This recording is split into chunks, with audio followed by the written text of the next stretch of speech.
하나님과 같이 높아지고 싶은 욕망 때문에, 다른 말로 하면 선악을 구분하는 주체가 되고 싶어서 내가 선악을 판단한다 이 말이에요. 판단. 저 따먹으면 내가 지롭게 돼가지고 내가 선도 악도 판단할 수 있고, 하나님의 뭐 지시를 안 받아도 내가 얼마든지 참과 거짓을 구분할 수 있고, 내가 멋있게 살아갈 수가 있겠네. 하나님만큼 내가 높아질 수 있겠네. 이런 욕심 때문에 선악과를 따먹었다는 겁니다. 자, 그런데 여러분 한번 보십시오. 선악과를 따먹고 난 이후의 인간의 모습을 보면 이 질문에 답을 얻을 수가 있어요. 왜 따먹는 것이, 선악을 아는 것이 그게 나쁜 일인가? 여러분, 하나님이 왜 따먹느냐고 추궁을 하시자 아담이 어떡합니까? 이 선악과를 딱 따먹고 제일 먼저 아담이 하는 짓을 한번 보십시오. 하나님이 왜 따먹어서 그렇게 말씀을 추궁을 하시니까 뭐라 그럽니까? 아담이 저 여자가 따먹으라 그래서 따먹었다. 그러니까 하나님이 또 하와에게 니는 왜 따먹었어? 이랬더니 아이고 잘못했습니다. 하나님 제가 용서해 주시오. 이래야 되는데 뭐라 그럽니까? 뱀이 나한테 따먹으라 그래서 따먹었다.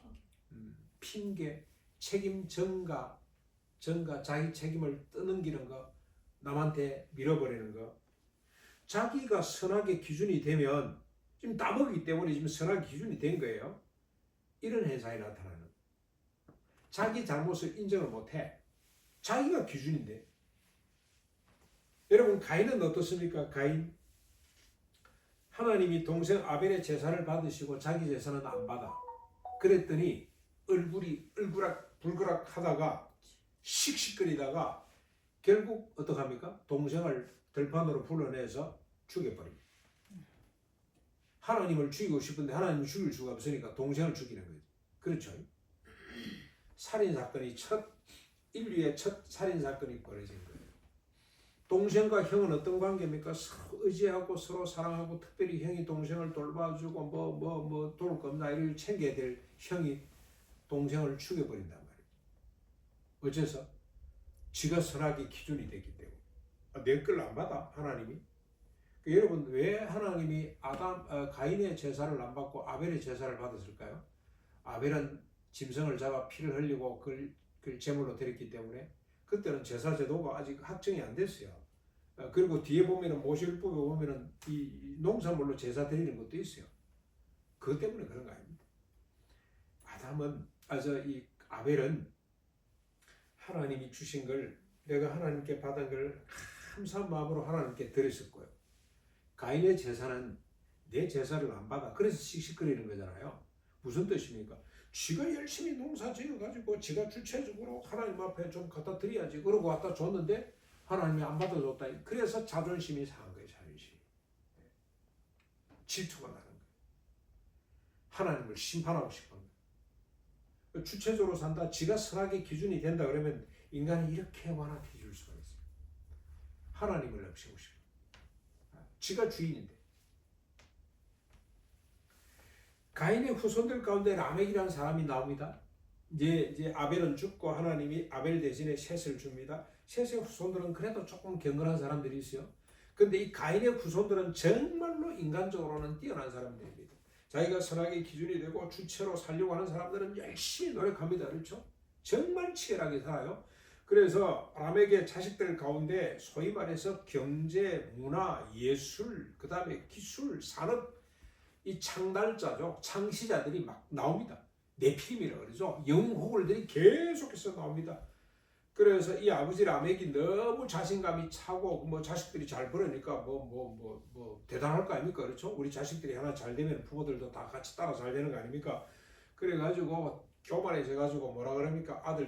자기 아내 두 사람한테 이 노래를 만들어가 너희들 불러라! 그러죠. 그 노래 내용이 뭐냐면 가인을 보복하는 자는 하나님이 7배 벌을 주신다면 라멕을 괴롭게 하고 라멕을 공격하는 자는 77배 벌을 당할 것이야 라고 하는 노래를 만들어 불립니다. 아내들한테 불러라 그래요. 얼마나 폭력적입니까? 여러분 여기서 많이 본 것 같죠? 우리 남북간이 긴장하면 맨날 천배나 갚아준다고 서울을 풀바다로 만들어버린다고 늘 그러고 있습니다. 인간들이. 이게 선악의 기준이 되고 자기가 주체적으로 살려고 할 때 이런 일이 벌어진다는 겁니다. 시간이 갈수록 세상의 제약과 폭력은 더 극도에 달하게 됩니다. 심지어는 생각하는 모든 것 자체가 항상 악할 뿐입니다. 하나님이 사람 지으심을 한탄하시고 슬퍼하셔서 홍수로 진멸해버립니다. 주체적으로 살고 싶은 인간의 종말입니다. 내가 선악의 기준이 되고 싶은 사람의 종말입니다. 종말. 자, 이렇게 자신이 선악의 기준이 되면 자기 입장에서 선악을 판단하게 됩니다. 자기에게 맞으면 선이고요. 자기에게 맞지 않으면 악이 됩니다. 참 무섭죠. 이 선악과를 따먹은 결과, 선악을 알게 된 결과가 이렇게 나타난다는 겁니다. 자기가 기준이 되어가지고 모든 판단을 자기가 해요. 자기가 오르면 자기에게 유리하면 선이 되고 자기에게 불리하면 악이 되는 겁니다. 그래서 니체라는 사람이 이야기를 했죠. 지난번에 우리 소개를 했습니다만 나는 옳고 너는 그러다. 너는 그러고 나는 옳다. 이 두 가지 기제로 우리 사고가 돌아간대요. 나는 늘 옳고 너는 나빠.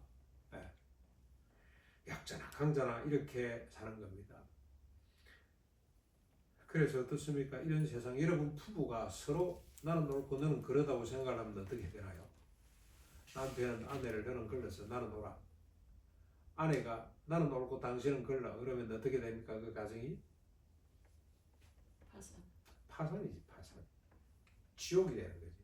차라리 파산이 예수 믿는 사람이랑 이혼을 못하고 지옥 같은 삶을 살 수밖에 없는 거죠. 그렇죠? 그래서 하나님이 홍수로 인간을 진멸하시는 것, 이거 정당한 거예요. 차라리 그냥 진멸하고 마는 것이 더 낫다는 겁니다. 그런데 하나님은 인간을 비롯한 모든 생명을 너무너무 사랑하셨습니다. 그래서 노아에게 은혜를 베푸십니다. 하나님이 먼저 은혜를 베푸십니다. 근데 안 받아들이면 소용없지만 이 노아는 하나님의 은혜를 받아들인 사람입니다. 그래서 그를 의인이라고 하나님께서 의인으로 삼고 그를 통해서 인간과 생명체를 유지하도록 하나님이 뜻을 정합니다.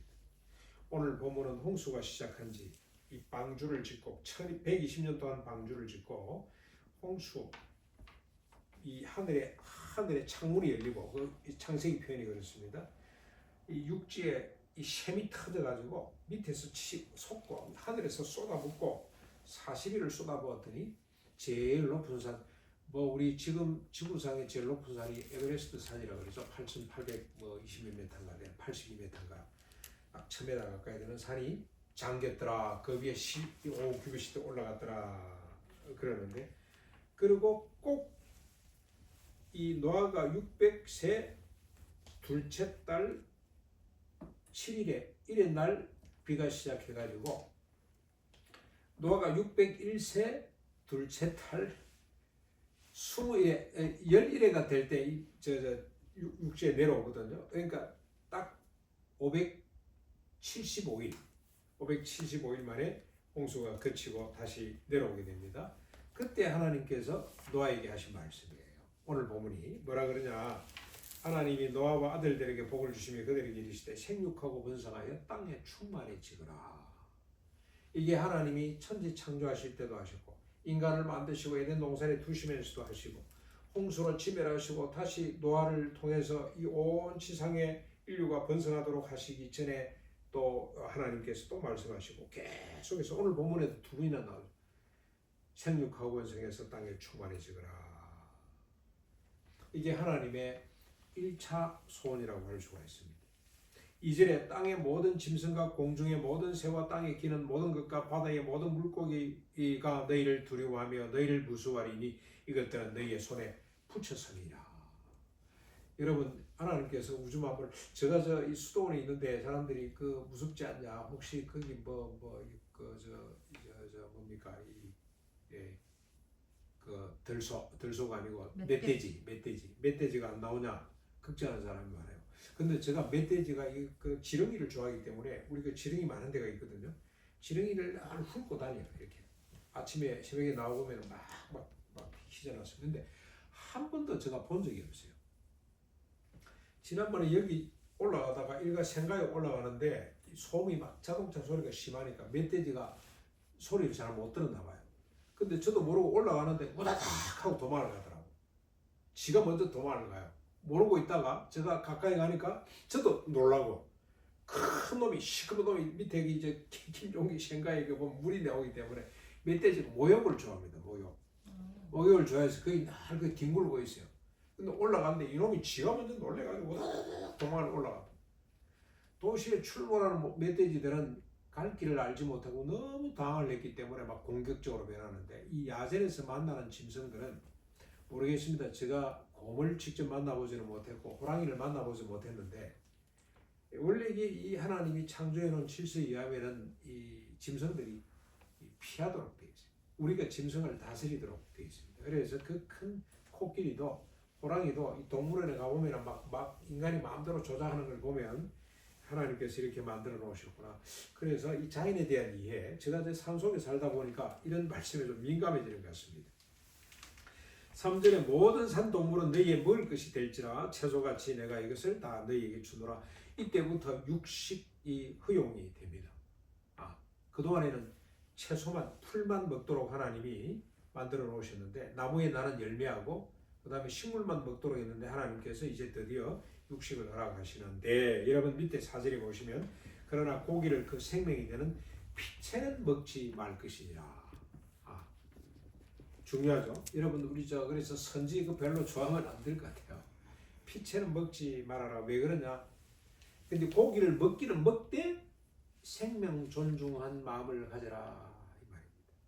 예, 그래서 여러분 창세기 아주 중요한 하나님의 창조 질서 가운데 중요한 원칙이 뭐냐면 생명 존중 사상입니다.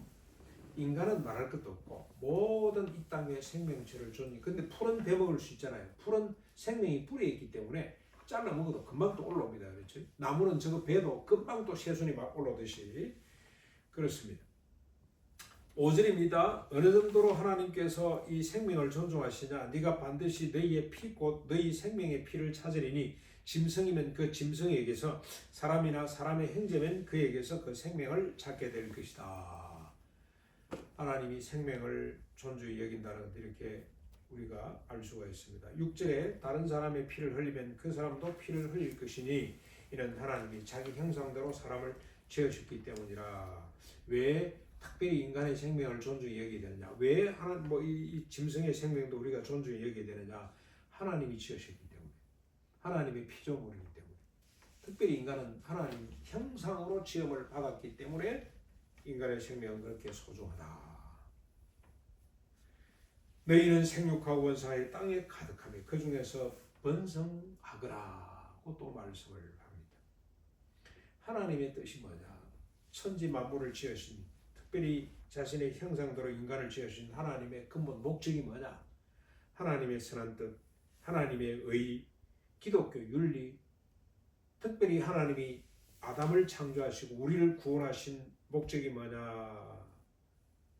이 땅의 모든 피조물이 생육하고 원성해서 땅에 충만해지도록, 이게 하나님의 1차 소원이고 하나님의 선입니다. 여기에서부터 시작이 됩니다. 그래야 우리가 구약의 율법을 이해할 수가 있습니다. 왜 이런 법이 있지? 왜 이게 중요하지? 하나님은 이 소원이 이루어지도록 우리를 선택하셨고, 홍수로 침멸한 가운데서도 노아를 살려내셨고, 노아의 후손 가운데 또 하나님께서 아브라함을 불러내셔서 언약의 배송으로 삼으시고, 그들에게 언약의 이 법을 지킬 수 있는 613가지 플러스 알파죠. 그 많은 법을 주셨습니다. 그리고 신약이 우리를 구원해 주셨습니다. 그래서 생육하고 원성해서 땅에 충만해지도록 하는 것, 내 자신이 아닙니다. 나 혼자가 아닙니다. 이 땅의 모든 생명체가 이렇게 살도록 하는 것은 성도에게 주어진 책임입니다. 지상의 교회가 있어야 될 이유입니다. 여러분, 어떻게 우리가 이를 감당할 수가 있습니까? 율법 정신이죠. 율법 정신. 율법 정신은 다른 것 아닙니다. 그 많은 법이 뭘 의미하고 있냐? 모든 인간이 존엄하고 안전하고 행복하게 살도록 하는 것인데, 그런데 율법을 조금만 더 자세히 들어가다 보면 제한하는 겁니다. 제한합니다. 뭘 제한하냐? 땅을 많이 갖지 못하는 것, 힘 있는 사람이 땅을 다 가지면 어떻게 되겠습니까? 최근에 우리 집사람이 아주 땅 부자를 한 사람 만났다. 진주 사람인데 자꾸 접근해. 너무너무 집사람을 만나고 자기도 친구가 없어서 힘든데 집사람을 어떻게 만나가지고 동생하자 그래가지고 근데 여보 가까이 하는 게 좋을 것 같아. 땅이 너무 많아. 부자라고. 그래서 집사람이 그래 그 사람이 불쌍하니까 전도할 수 있는 기회가 있으면 만나지만 더 이상 그 사람의 논리에 그 사람의 어떤 이야기에 빠져들지는 않아야 될 것 같아요. 그래서 우리가 정리를 했습니다만 여러분 구약의 정신은 제한하는 거라고 보면 돼요. 제한. 뭘 제한하냐? 권력과 부와 명예와 이런 걸 축소시키는 법이 율법 정신입니다. 왜 그런 게 필요하죠? 모든 인간이 생육하고 원성해서 땅에 충만해지기 위해서는 힘을 제한해야 돼요. 힘을. 약자가 생기면 보충해줘요. 너무너무 신비로운 법. 빼내요. 여러분 우리가 이런 믿음을 가지고 하나님의 소원을 바라볼 수 있기를 바랍니다. 소유 제한할 수 있어야 됩니다. 너무 많은 걸 가진 사람 가까이 하지 마요. 우리 여기 가진 사람이 아무도 없는데 너무 많이 가진 사람들 가까이 할 이유가 없습니다. 말 이것도 제한해야 돼요. 저는 요즘 큰 기도 제목이 어떻게 이 말 좀 듣는 전 존재가 누가 그러더라고. 누가 그 기도 제목을 하나 냈는데 너무 마음에 들어서 내 기도 제목으로 삼아야 되겠다. 제 전 존재가 듣는 기도 되게 해주시오. 듣는 기도. 최근에 제가 말을 너무 많이 한다는 생각을 많이 해보는데 말도 제한했으면 좋겠다. 심지어 우리 생각도 좀 제한했으면 좋겠다. 옳다 그러다 판단하는 거 있잖아요. 그렇죠? 저기 옳은 것 같은데 그런 것 같은데 이것도 축소. 대신에 하나님이 판단하시다.